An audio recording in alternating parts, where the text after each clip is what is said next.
financements européens donc, ont été mis en place depuis 2011 sur les fonds structurels. Les montants qui ont été investis et dépensés donc, à cette époque-là dans la première programmation jusqu'en 2013 ont été de 750 000 euros.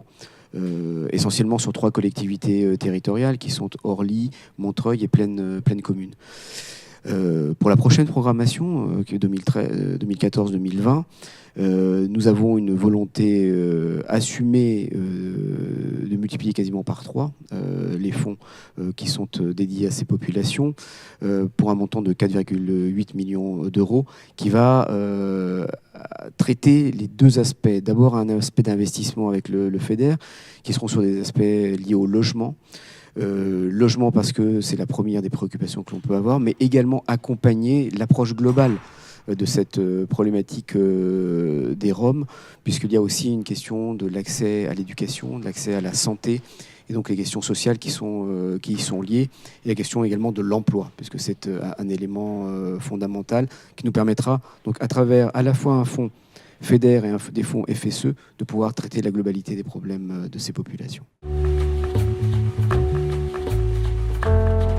Il y a 2 exemples en fait en réalité. Il y a Orly et Montreuil où il y a des populations donc, qui ont été relogées avec des logements qui ont été réfléchis sur les populations roms en tant que telles.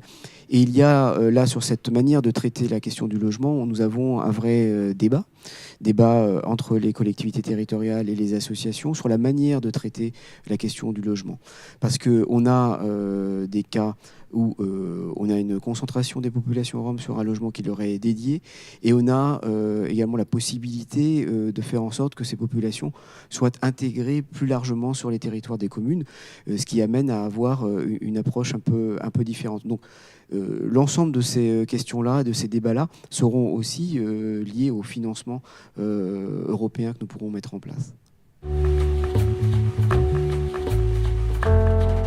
Non, hélas, il ne nous paraît pas aisé du tout. Et puis, dans les faits, nous n'y avons pas accès. Je représente une association qui fait partie des petites et moyennes associations, souvent sujet à des difficultés de trésorerie et pour lesquelles cela nous mettrait finalement en danger de solliciter ces crédits, car nous ne pouvons pas faire l'avance pour les actions que nous menons.